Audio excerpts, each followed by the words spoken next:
Chapter 1. The Corpse in the Rain. The rain fell heavily that night, a cold and relentless curtain that shrouded the city in shadows.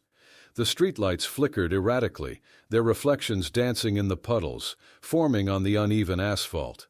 Amidst the constant sound of raindrops hitting the ground, a siren pierced the darkness, announcing the arrival of Jack Malone. Jack was a man marked by time and the streets.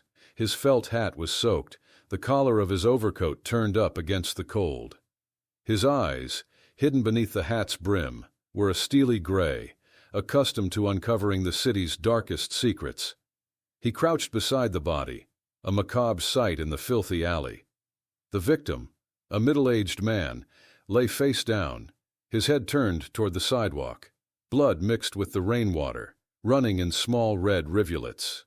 Jack noted the precision of the cuts, the work of a professional. "Who is he?" Jack asked, not taking his eyes off the body. The rookie officer, his face pale under the dim streetlight, stammered before responding. "Arthur Kingston, businessman, very well known in the city, sir." Jack frowned, recognizing the name. Kingston was famous, but not for his honesty. He had more enemies than friends, a man enmeshed in scandals and dirty dealings. And this? Jack pointed to the mask lying beside the body. It was a theater mask, white with stylized features. Something sinister emanated from it, a symbol of something larger, more obscure. "Found it next to the body. We don't know what it means." Jack picked up the mask, his calloused fingers feeling the object's cold texture. "It means this isn't a simple murder. There's more behind this." As he studied the mask, a figure approached, a long shadow cast by the flickering light. It was Evelyn Hart, a woman of exotic beauty and enigmatic gaze. Her green eyes glowed with an intensity that disarmed anyone. She stepped closer to Jack, her voice low and controlled. "I knew Arthur. He frequented my club." Jack looked up, fixing his gaze on her. And why would a club singer be here, in the middle of a rainy night, beside the body of a dead man? Evelyn smiled, a smile that didn't reach her eyes. "Because, detective, I know more about Arthur than you can imagine, and if you want to find out who killed him, you're going to need my help."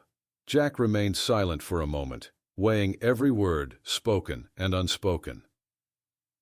There was something about Evelyn, a hidden layer of secrets he needed to uncover.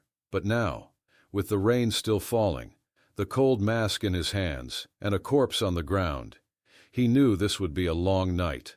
"Let's see where this leads us then," he said, placing the mask in his overcoat pocket. "But remember, Evelyn, secrets have a price, and I'm willing to pay whatever it takes to uncover the truth." They walked away from the body, the relentless rain creating a somber melody that echoed through the city. The first step in an investigation that promised to be as dark and complicated as the night itself. Chapter 2. The Mysterious Lady. The city seemed never to sleep, and neither did Jack Malone. The days blurred into one another, but that night remained clear in his mind, like an aged, yellowed photograph. The discovery of Arthur Kingston's body had been just the beginning, and now he was more determined than ever to uncover what lay behind that mask. The nightclub where Evelyn Hart worked was called Nocturne, an appropriate name, Jack thought, as he made his way through the dark, smoky lounge. The setting was opulent but in a decadent way, with red velvet curtains and chandeliers casting a soft glow on the patrons' faces. Evelyn was on stage, her entrancing voice filling the air with a sad and hypnotic melody. Jack found a spot at the bar, watching her as she sang. There was something about her presence, a force that drew all eyes, including his. When the music ended, Evelyn stepped off the stage and headed to the bar, as if she knew Jack would be there waiting. She approached, an enigmatic smile on her lips. "Detective Malone, what a pleasant surprise," she said, her voice a seductive whisper. "We need to talk, Evelyn," Jack replied, his voice firm, but low enough not to attract attention. "In private." She nodded and led him to a private room at the back of the club. The room was small and intimate, with dark wood-paneled walls and a coffee table covered with old newspapers and ashtrays. "So, Jack, what exactly do you want to know about Arthur Kingston?" Evelyn asked, lighting a cigarette and offering one to Jack. "I want to know why he was at your club the night he died, and why a theater mask was left beside the body," Jack replied, declining the cigarette with a gesture. Evelyn exhaled the smoke slowly, her eyes fixed on Jack's. "Arthur came here frequently. He had dealings with some of my clients. Dealings that weren't always legal." "What kind of dealings?" Jack asked, leaning forward, his curiosity piqued. "Information trafficking. Arthur had an impressive network of contacts. He sold secrets, Jack, secrets that could destroy careers and lives," she said, her voice low and intense. "Do you think someone might have killed Arthur because of these secrets?" Jack pressed, trying to catch every nuance in her words. Evelyn gave a dry laugh. "It wouldn't be the first time someone died for knowing too much, detective. But there's something else you need to know. Arthur was investigating something big, something he thought could change everything. He never told me what it was, but he was scared, very scared." "Investigating what?" Jack asked, but Evelyn shook her head. "I don't know. All I know is he mentioned a secret society, something old and powerful, and the mask is a symbol of theirs," Evelyn explained, stubbing out her cigarette in the ashtray. Jack felt a chill. A secret society, secrets that could destroy lives. Everything was beginning to make sense, but at the same time, the picture grew darker and more complex. "Thank you for the information, Evelyn," Jack said, standing up. "But if you know anything else, anything at all, you let me know, all right?" She smiled, a sad smile. "Of course, Jack. But be careful. The deeper you go, the more dangerous this gets." Jack left the club, his mind buzzing with the new information. He knew he was just beginning to scratch the surface of something much larger and more dangerous than he could imagine. And the enigmatic figure of Evelyn Hart only added more mystery to the equation. Chapter 3. Blood Secrets. The night was colder than usual as Jack Malone left Nocturne. He pulled his overcoat collar up, trying to shield himself from the biting wind. His mind still buzzed with Evelyn's revelations. A secret society, secrets that could destroy lives.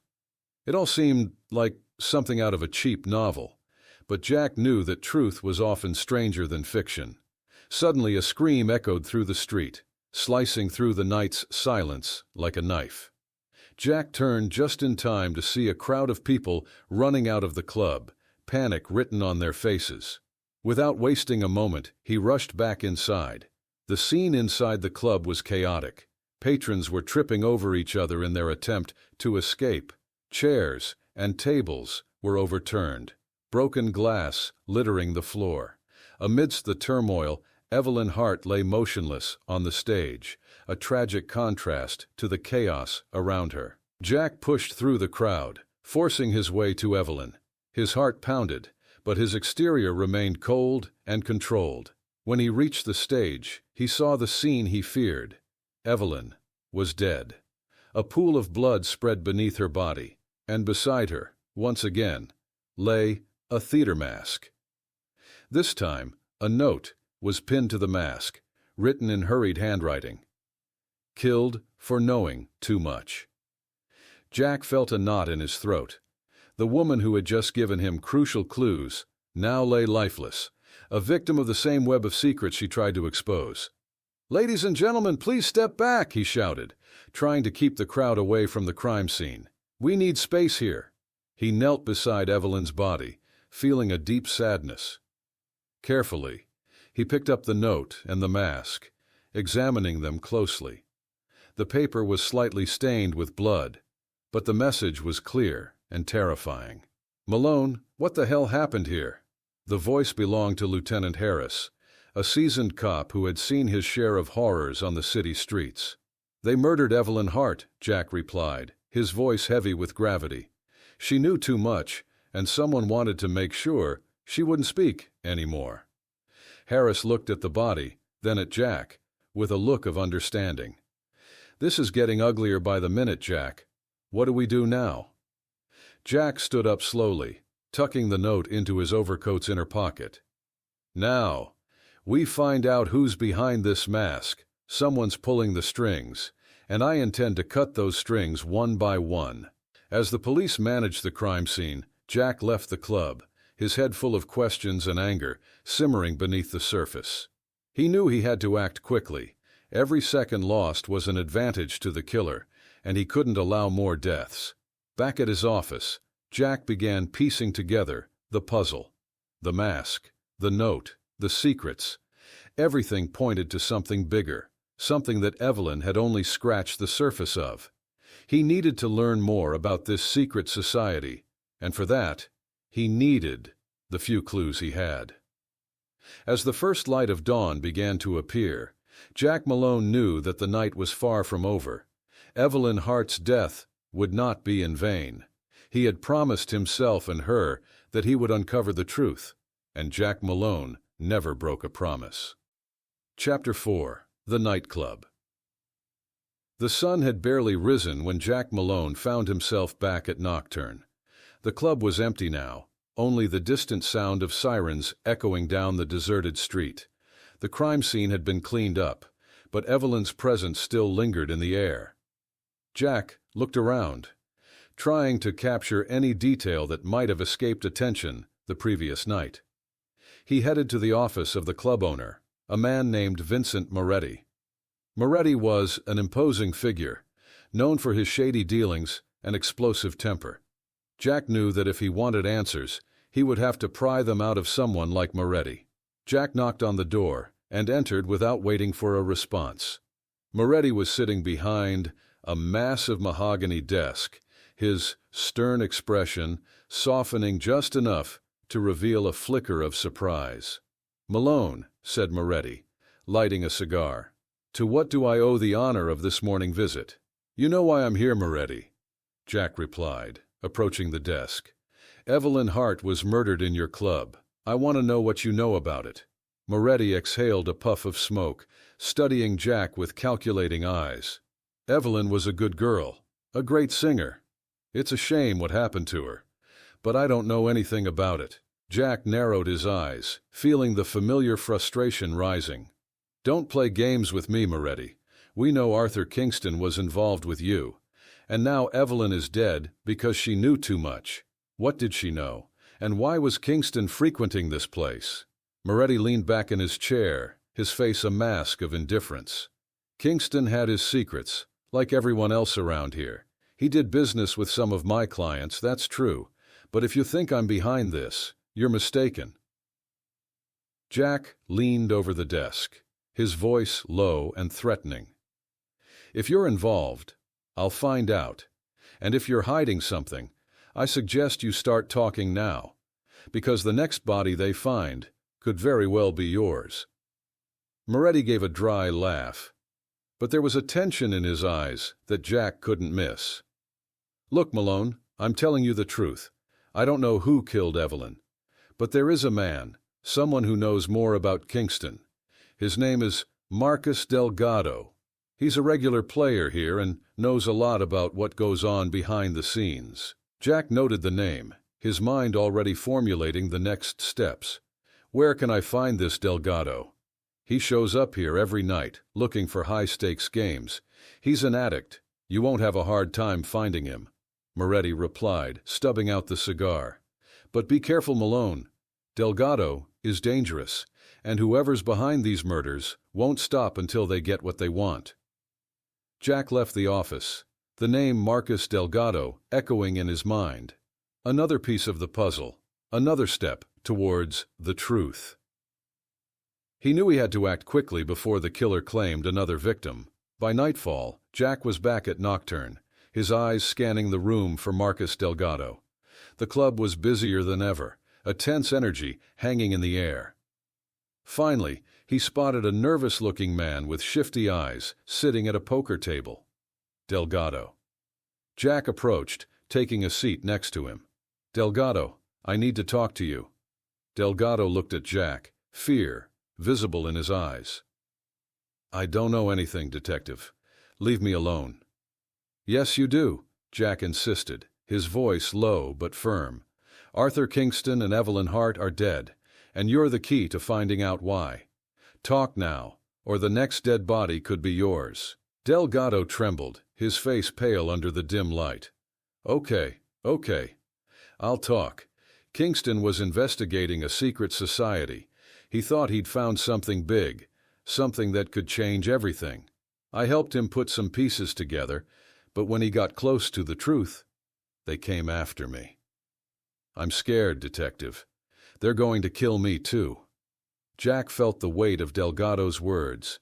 A secret society, deadly secrets. It all fit with Evelyn's final words. He knew the truth was close, but he also knew that each step brought him closer to danger.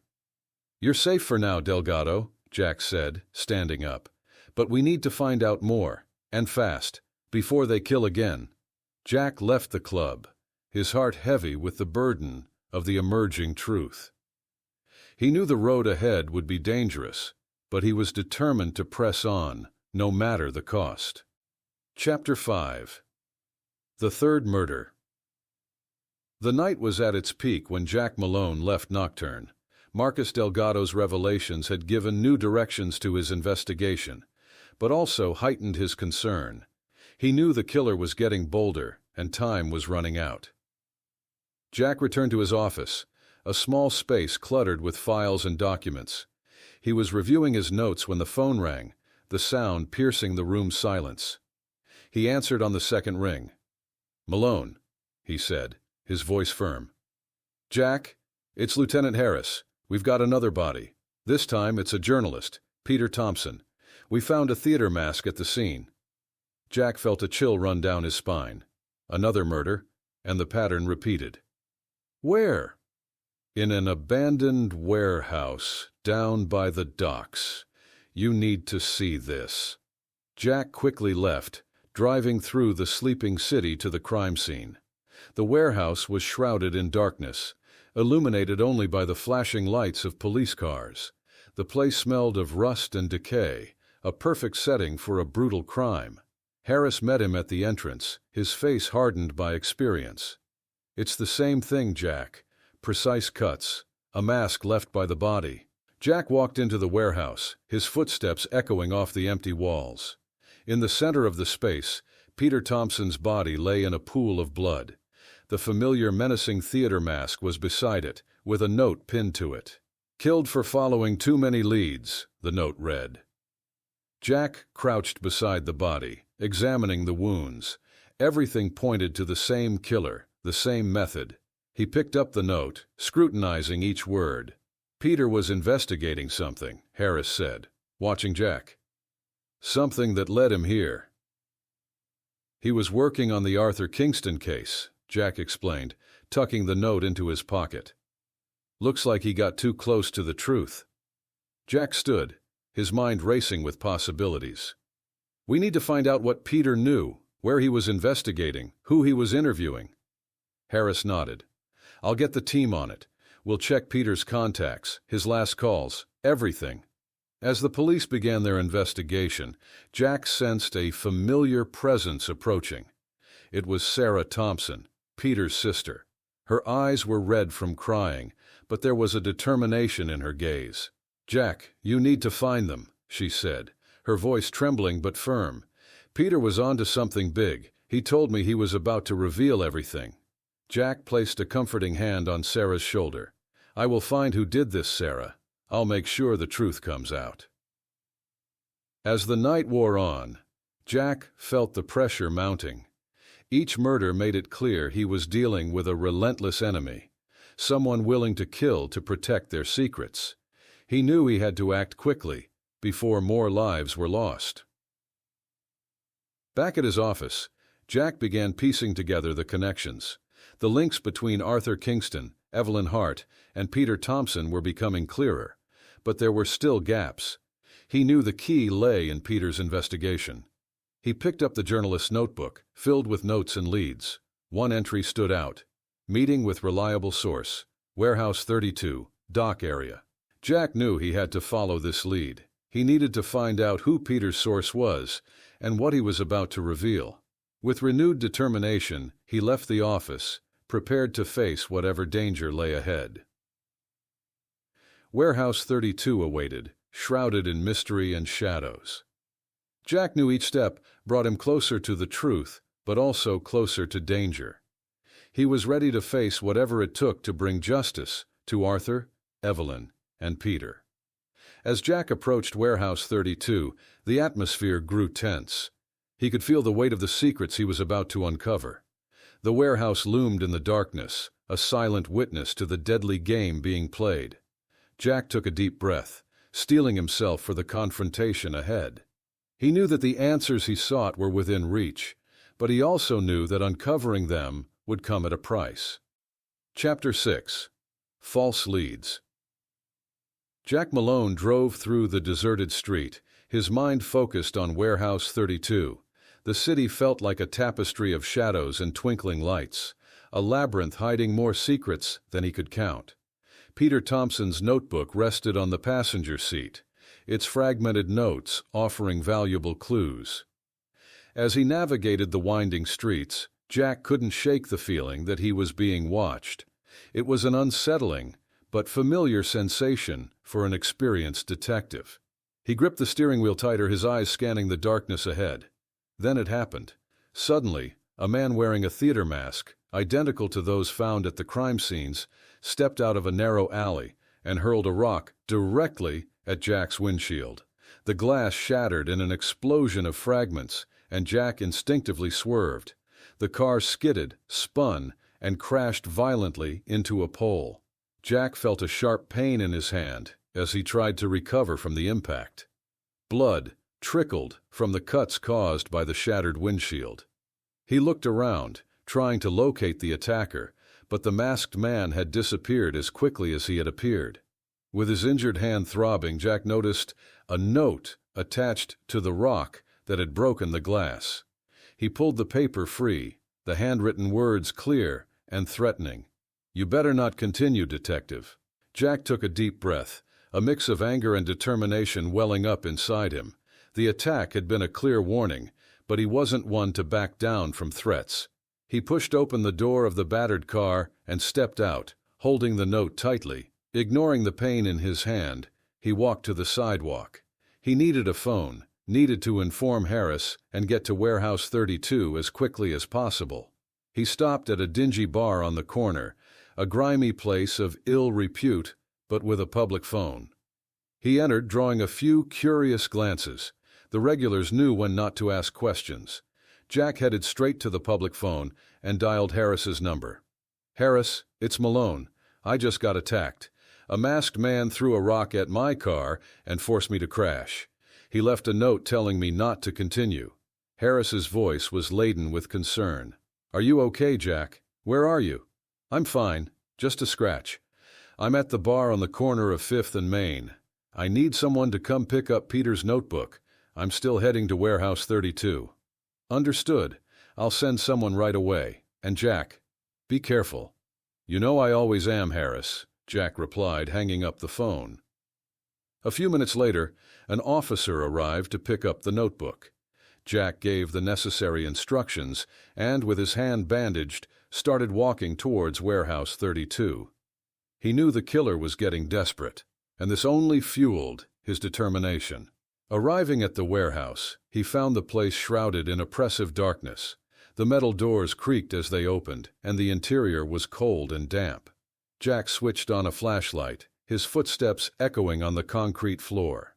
Exploring the vast space, he found stacks of boxes and old equipment, but nothing that offered immediate clues. Then he noticed an isolated corner, where it seemed there was a hidden entrance. Approaching it, he found a secret passage leading to an underground compartment. Descending the narrow stairs, Jack felt the air grow colder and heavier. At the bottom, he found a small makeshift office, with maps and documents strewn across a table. The flashlight revealed detailed notes on Arthur Kingston, Evelyn Hart, and Peter Thompson, as well as other influential figures in the city. Jack knew he had found someone important's hideout, someone who was pulling the strings from the shadows. But before he could examine the documents more closely, He heard a noise behind him. He turned quickly, the flashlight illuminating the figure of the masked man, now armed with a knife. "You shouldn't have continued, Detective," the man said, his voice muffled by the mask. Jack braced himself for the fight he knew was coming. He was determined to uncover the mystery, no matter the cost. The masked man lunged, and Jack narrowly dodged the initial attack. The confined space left little room for maneuvering, but Jack's instincts kicked in. He grabbed a nearby metal pipe and swung it, striking the masked man's arm and causing him to drop the knife. They grappled in the dimly lit room, the clatter of their struggle echoing off the walls.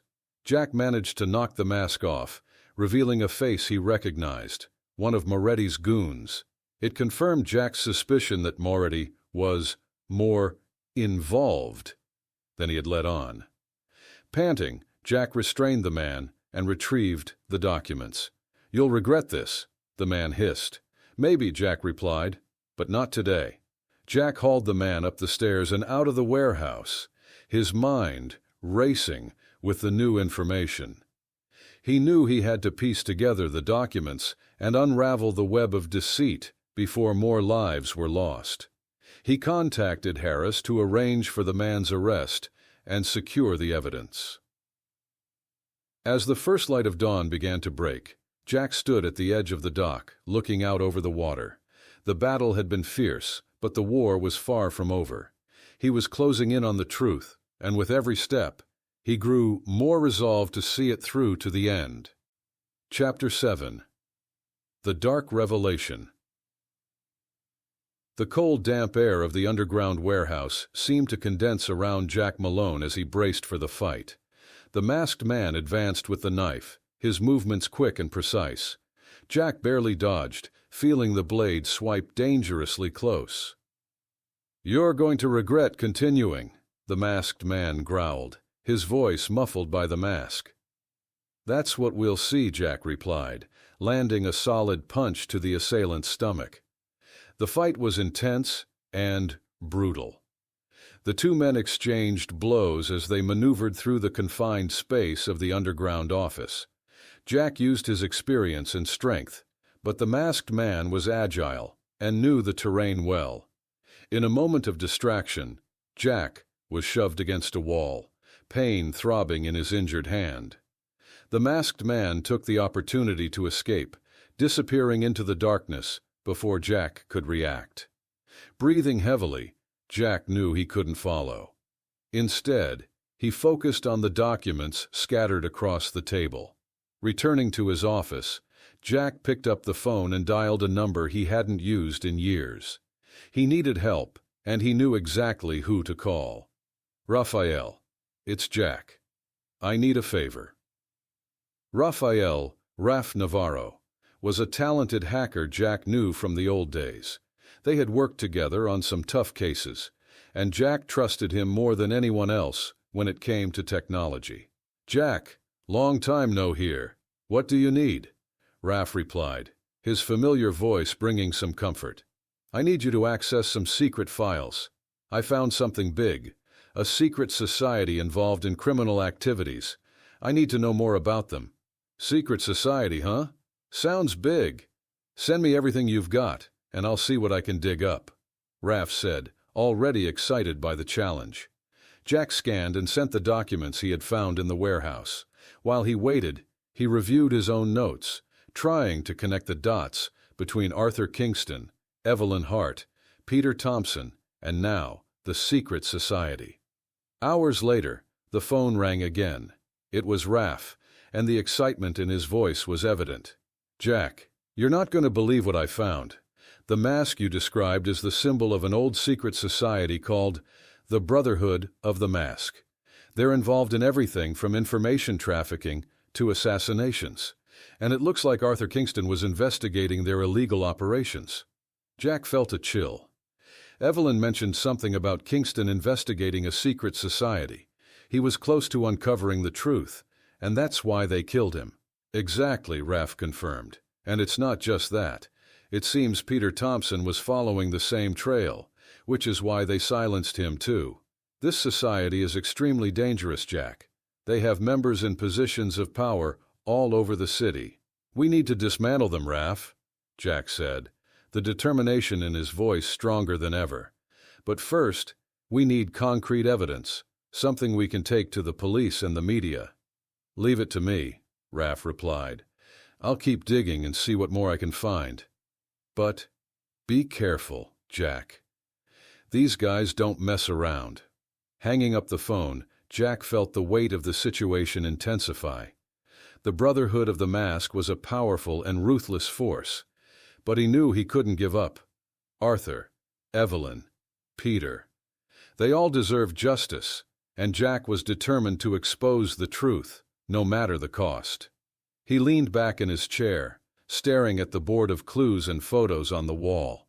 The mask, now more than just a symbol, represented an enemy he needed to defeat, and Jack Malone never backed down from a fight. Jack's mind raced with thoughts of how to proceed. He needed a plan to gather evidence without tipping off the Brotherhood. He decided to start by interviewing people connected to the victims who might know more about their investigations. First, he contacted Sarah Thompson again. Sarah, it's Jack. I need to ask you more about Peter's investigation. Did he mention anyone who might know about this Brotherhood? Sarah, still grieving but determined, responded, Peter talked about meeting someone who had inside information. He said this person was scared but willing to help expose the truth. He didn't give me a name, but he mentioned the initials JS. Jack made a note. Thanks, Sarah. I'll follow up on this lead. Stay safe. Next, Jack visited the archives of the city's largest newspaper, where Peter had worked. He searched through Peter's old articles, looking for any mention of people with the initials JS. It was a long shot, but it was all he had. Hours later, he found something, an article by Peter about corruption in the city council, citing a source named John Sullivan. It wasn't much, but it was a start.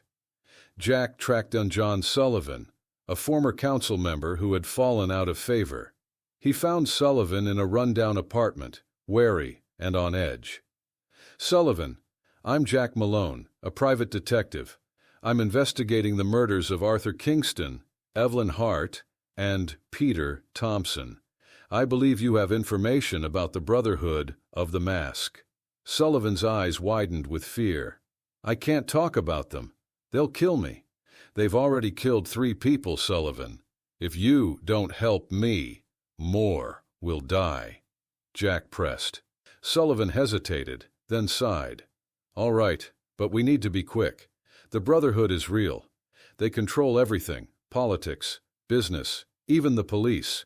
Peter was getting close to exposing them. He had a meeting with a high-ranking member who was ready to turn. That's when they killed him. Who was this member? Jack asked urgently. Sullivan looked around nervously. I don't know his name, but he worked in City Hall. Peter was supposed to meet him at the old courthouse the night he died. Jack felt a surge of adrenaline. This was the break he needed. He thanked Sullivan and hurried to the old courthouse, hoping he wasn't too late to find the evidence Peter had been after. The courthouse was deserted, its one grand halls now filled with dust and echoes. Jack searched the building, finally finding a hidden compartment in one of the offices. Inside was a stack of documents, proof of the Brotherhood's operations and their members. As he pored over the documents, Jack knew he had to act fast. He called Raph to back up the files digitally and contacted Lieutenant Harris to arrange a raid on the Brotherhood's known locations. This is it, Harris. We have the proof. We're bringing them down, Jack said, his voice filled with determination. With the evidence in hand and a plan in place, Jack knew the endgame was near. The Brotherhood of the Mask had ruled through fear and secrecy for too long. It was time to bring their dark reign to an end. Chapter 8. The Dangerous Meeting. The first rays of sunlight were beginning to illuminate the city as Jack Malone gathered his things. Raphael's revelations had given Jack a new direction, and he knew the next step would be crucial. He needed to infiltrate the Brotherhood of the Mask and discover who was behind the murders. And for that, he would need a risky plan. He picked up the phone and dialed Raphael's number again. "Raph, I need you to get me a false identity, something that will allow me to infiltrate the Brotherhood." Raph, on the other end of the line, hesitated. "Jack, this is too dangerous. You know what these guys are capable of." "I know, Raph, but it's the only way. Get me what I need and set up a meeting. Tell them I'm a potential recruit interested in their operations." After a tense silence, Raph finally responded. "All right, I'll do it. I'll send you the information as soon as I have it." Jack knew he was playing a deadly game, but he had no choice. Each step brought him closer to the truth, but also increased the risk. He spent the day preparing, reviewing the documents he had, and fine-tuning the details of his new identity. Late in the afternoon, he received Raph's call. "Everything's set, Jack. You've got a meeting with one of the Brotherhood's members. His name is Victor Leone, one of the leaders. He'll meet you at Warehouse 45, down by the docks, at midnight." Jack noted the details, feeling his stomach tighten. "Thanks, Raph. You did a great job. Now it's up to me." Night fell quickly, and Jack headed to Warehouse 45. The place was shrouded in darkness, with only a few dim lights illuminating the exterior. He entered, the sound of his footsteps echoing in the empty space. In the center of the warehouse, a man waited, his tall and imposing figure standing out in the gloom. "You must be the new recruit," the man said, his voice deep and controlled. "Yes, I am," Jack replied, trying to stay calm. "My name is John Smith." Victor Leone smiled, a smile that didn't reach his eyes. "Well, John, let's see if you have what it takes to be part of the Brotherhood." Victor gestured, and two men emerged from the shadows, surrounding Jack. "First, we need to test your loyalty. You need to prove you're committed to our cause." Jack felt the tension rise. "And how exactly do I do that?" Victor handed Jack a pistol. "There's a traitor among us. One of our men decided to talk too much. He's tied up in the next room. If you want to prove your worth, go in there and finish the job." Jack took the gun, feeling the cold weight of the metal in his hand. He knew he needed to earn Victor's trust, but he also knew he couldn't become a killer. Thinking quickly, he entered the adjacent room. There, tied to a chair, was a man with a bruised face. His eyes widened in fear as he saw Jack enter. "Please, don't kill me. I was forced to talk. They threatened my family." Jack sensed the urgency of the situation. He needed a quick plan. He approached the man and whispered, "Trust me. I'm getting you out of here." Jack fired at the wall, creating a hole. He returned to the main room, hiding the pistol. "It's done," he said to Victor. Victor looked at Jack with approval. "Good job, John. I think you have potential." But before Victor could say anything more, a scream came from the other room. Jack knew his plan had failed. Victor's men burst into the room and found the traitor still alive. "You lied to me," Victor shouted, drawing a gun. "You're going to pay for this." Jack didn't hesitate. He fought Victor's men, using all his skill and determination. He managed to disarm one of the men and fired at Victor, hitting him in the shoulder. Victor fell, screaming in pain, but Jack knew he couldn't stay. He helped the traitor up, and together they ran out of the warehouse, gunshots echoing behind them. When they finally reached a safe place, Jack knew the battle was far from over. He had revealed his hand, and the Brotherhood of the Mask now knew they were being hunted. Back in his office, Jack and the rescued man, who introduced himself as Miguel, began to discuss the Brotherhood's operations. Miguel, a former insider, had valuable information about the Brotherhood's hierarchy and their next moves. He revealed that the Brotherhood was planning a major operation that would solidify their power even further. "Jack, they have members in every part of the city's power structure. Taking them down won't be easy," Miguel warned, his voice filled with fear, but also resolve. "We have to try," Jack replied, determination burning in his eyes. "We've come this far. and we can't back down now." Jack contacted Lieutenant Harris and briefed him on the situation. Together, they began planning a coordinated effort to take down the Brotherhood. Jack knew they needed more evidence and allies if they were to succeed. He reached out to Sarah Thompson, explaining the situation and asking for her help. "Sarah, we need to expose the Brotherhood to the public. Can you use Peter's contacts in the media to start leaking information?" Sarah agreed, her determination matching Jack's. "I'll do whatever it takes to bring them down, Jack." Over the next few days, Jack, Harris, Raph, and Sarah worked tirelessly, gathering evidence and coordinating their efforts. They knew they had to move quickly before the Brotherhood retaliated. On the night of the planned raid, Jack felt a mixture of anticipation and dread. They had one shot to bring down the Brotherhood, and failure was not an option. As the team moved into position, Jack received a call from Raph. "Jack, I've uncovered something big. The Brotherhood is planning to assassinate a key political figure tonight. You need to stop them." Jack's heart raced. He relayed the information to Harris, and they quickly adjusted their plans. The raid would go ahead, but Jack and a small team would also move to intercept the assassination attempt. As Jack and his team arrived at the location, they found the Brotherhood's assassins already in place. A tense standoff ensued, and Jack knew they were out of time. He and his team engaged the assassins in a fierce firefight. Amid the chaos, Jack managed to spot Victor Leone, still nursing his shoulder wound. Jack confronted him, and they engaged in a brutal hand-to-hand fight. Despite his injury, Victor was a formidable opponent, but Jack's determination to end the Brotherhood's reign of terror gave him the edge.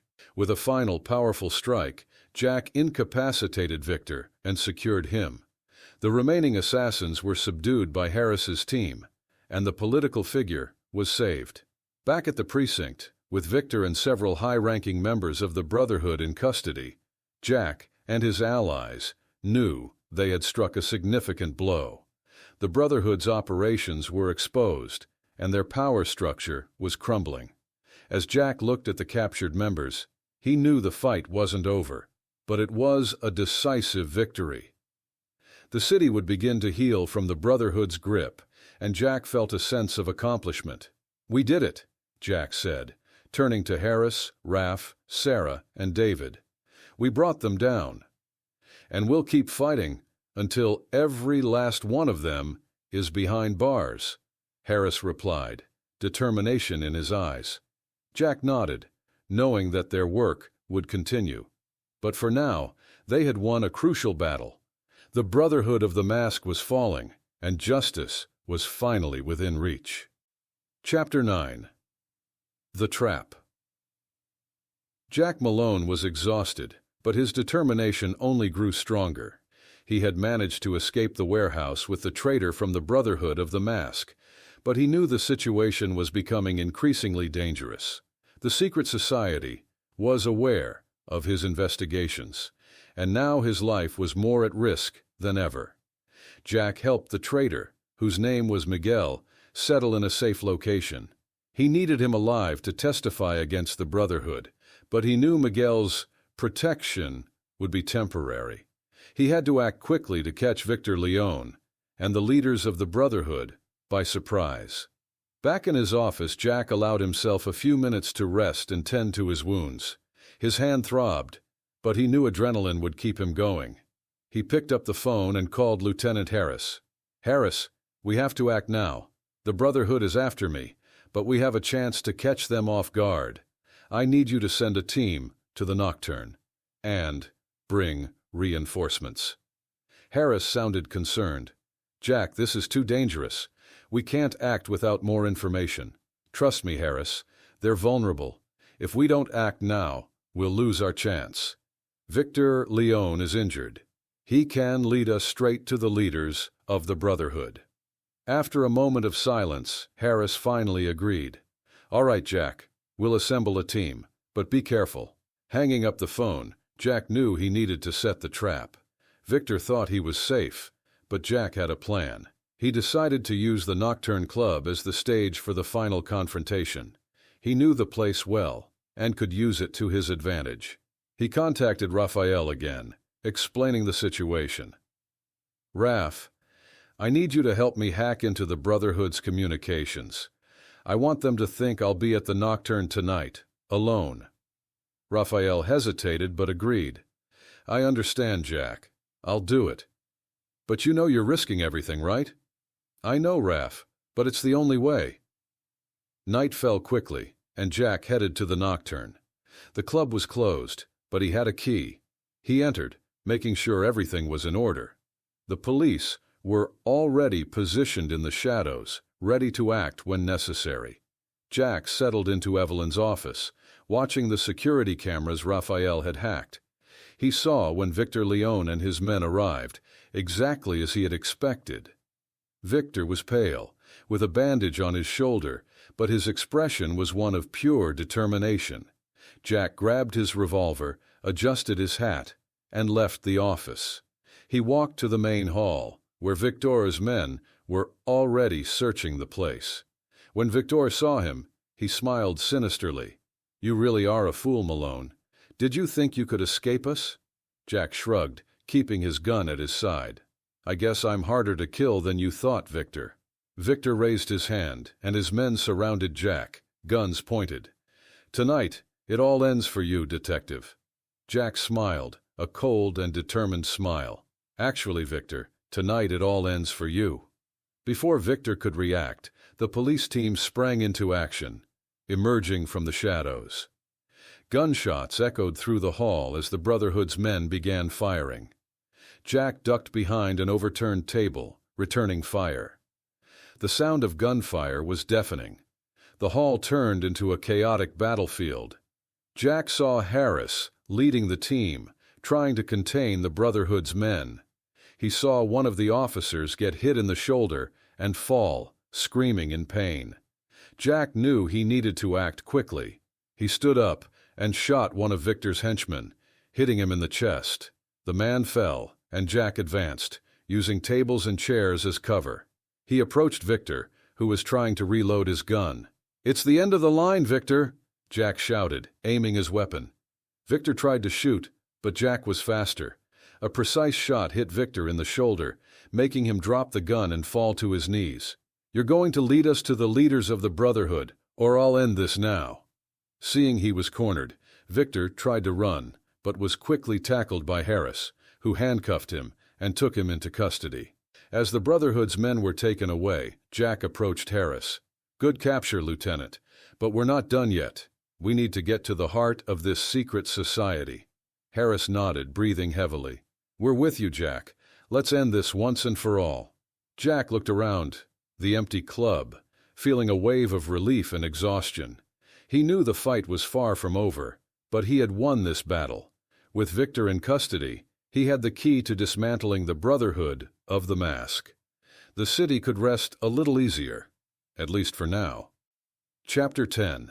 The Mask Falls. The sun was beginning to rise, casting a gentle glow over the city as Jack Malone prepared for the final confrontation. The capture of Victor Leone had been a significant blow against the Brotherhood of the Mask, but Jack knew the real challenge was yet to come. He needed to dismantle the organization once and for all, and Victor was the key.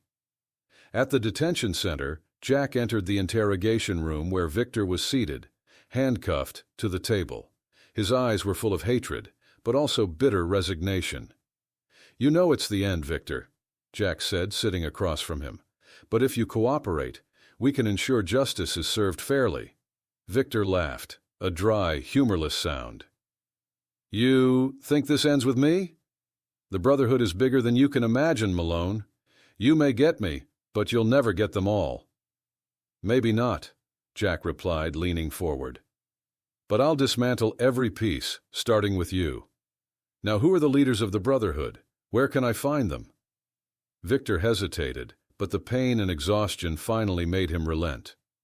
"They meet in an old abandoned theater on the outskirts of the city. That's where they make their decisions. But be careful, Malone. They know you're coming. Jack noted the information, standing up. "Thanks for the tip, Victor. Hope you enjoy your new cell." As he left the room, Jack felt a new wave of determination. With Victor's information, he had a chance to catch the Brotherhood's leaders by surprise. He returned to the office and called Harris, who was coordinating the team. "Harris, we have a location, an abandoned theater on the outskirts of the city. That's where the Brotherhood's leaders meet. We need to move now." "Understood, Jack," Harris replied. "We'll gather the team and meet you there." By nightfall, Jack and the police team arrived at the theater. The place was shrouded in an aura of decay and abandonment, a fitting symbol for the corruption it hid. The team silently positioned themselves, surrounding the building. Jack led the entry group, moving carefully through the dark corridors of the theater. The walls were covered in dust and graffiti, and the air was heavy with the smell of mold and decay. They reached the main hall, where they heard hushed voices and low laughter. With a signal, the police team burst into the room, weapons drawn. The main hall was lit by candles, casting dancing shadows on the walls. In the center, a group of men gathered around a table, all wearing the characteristic theater masks. "Police! Everyone on the ground!" Harris shouted, his voice echoing through the hall. The Brotherhood's leaders reacted quickly, drawing weapons and initiating an intense shootout. Jack ducked, using the seats as cover while bullets ricocheted around him. He saw Harris get grazed on the arm, but continue fighting, determined to end the Brotherhood. Jack advanced, firing at the masked men. The sound of gunfire and screams of pain filled the air as the battle unfolded. He saw one of the leaders trying to escape through the back exit and followed, running through the narrow corridors. The leader stumbled and fell, the mask sliding off his face. Jack caught up and grabbed him by the collar. "It's over. Who else is involved? Who's the real leader?" The man, panting and bleeding, looked at Jack with fear in his eyes. "There's no single leader. We're all part of the same whole. But without me, without the others here, the Brotherhood falls apart." Jack handcuffed him and led him back to the main hall, where the police were finishing up, arresting the other members. Harris, with a bandaged arm, approached Jack. "We did it, Jack. We got them all." Jack looked around, seeing the Brotherhood members being taken into custody. "Yes, we did. But I can't help thinking about Arthur, Evelyn, and Peter. All of this because of the secrets these men tried to hide." Harris nodded, his expression grave. "We brought justice for them, Jack. The city is safer now." As the police completed their work, Jack left the theater, feeling the weight finally lift from his shoulders. He knew the fight against crime never ended, but at least, for now, the Brotherhood of the Mask had fallen. The dawn brought a new light to the city, a light of hope and renewal. Jack Malone looked toward the horizon, knowing the fight continued, but also knowing that with determination and courage, any enemy could be defeated. You think it ends here? In the next episode, the tension increases.